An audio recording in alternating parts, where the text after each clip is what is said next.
The adrenaline will wake everybody up.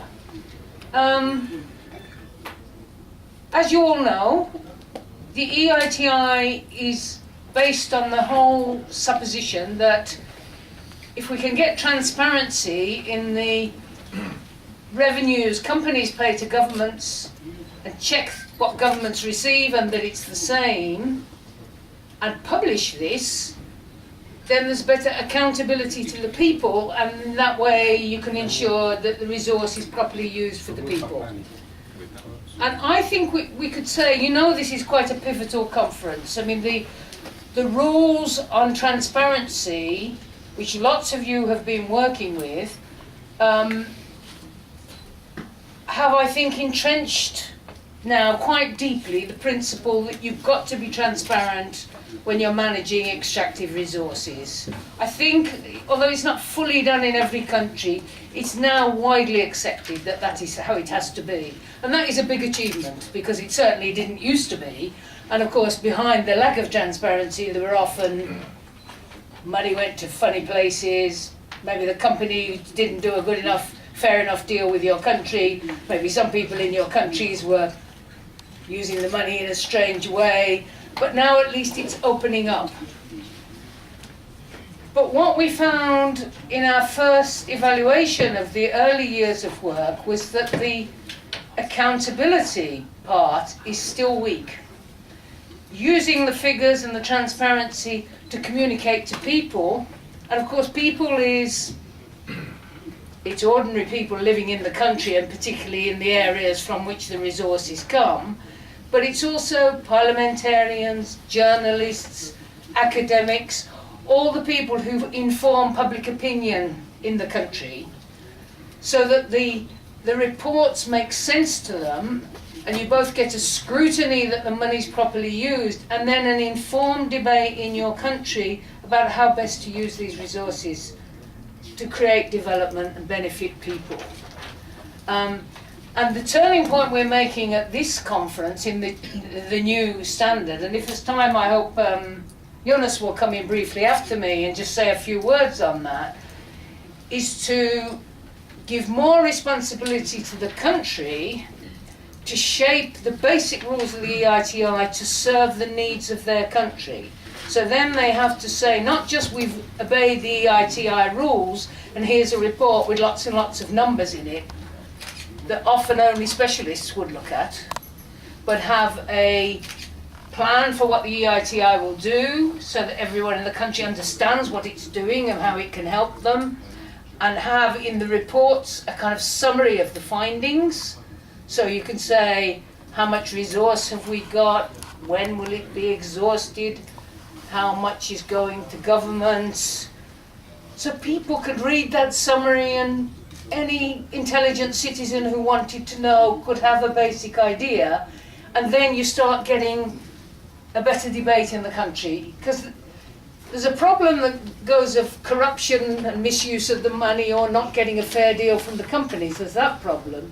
But if you solve that problem partly by using transparency, then you've got the problem of managing these resources, which is not easy.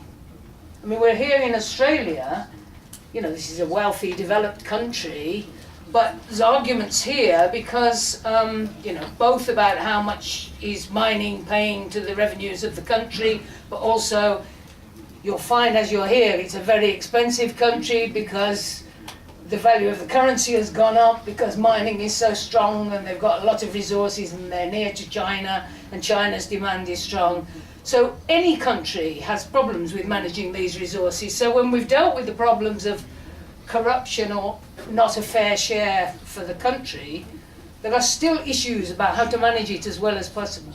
How fast to take it out of the ground, when will it be exhausted, what should you invest in so that when your mineral resources have gone, there's something of long-lasting value for the people of the country. These are not easy questions. So I think we're at a more exciting and challenging point with the EITI. No longer is it just go through the EITI rules, churn out the numbers, produce a report, an external person says, yes, this is accurate, and we give you a big tick and you've done it. Now the challenge is, use this process for your people and for your country. Use this process to communicate across the country. Where is the money? How much is coming? How is it being spent? Are we doing it as wisely as possible? And that's of course what EITI should do, but it's a bigger challenge. But I think a more exciting challenge. And the communications are key to this.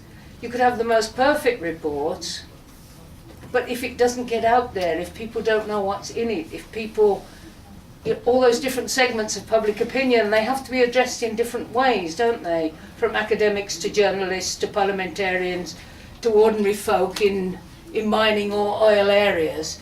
You've got to find ways of having some clear messages and getting them across to people. So you've got an informed public opinion in your country that helps to ensure that the resource is well managed, that the companies pay a fair amount, that the government uses the resource well for the benefit of the people, and there's some thinking about the longer term. What's going to happen when some of those resources are exhausted? Will there be some lasting benefit for the people? So that's the challenge, and communication is key. And today you're going to talk about how communication can be improved. And there is such an interesting mix of countries here. I don't know if you all agree, but when you look around and look at the list of who you are, I think learning from each other you will gain something, as well as discussing how to do it. So I'm afraid I can't stay for very long, because you know the Australians have this Mining for Development conference that we're doing our conference back to back, and the Minister's doing his address this morning and I have to be there to listen. But I'm very pleased to see you all. In a way, I think you're such an interesting group. I'd love to be here and hearing what you've all got to say, but I hope someone will perhaps give us a summary later. And now, if I may, I'll turn over to Jonas just to summarise kind of briefly, or say whatever he'd like to say about the new standard. And then I don't know if we've got time for a couple of questions if need be, and then we'll have to shoot off. Okay, I'll be very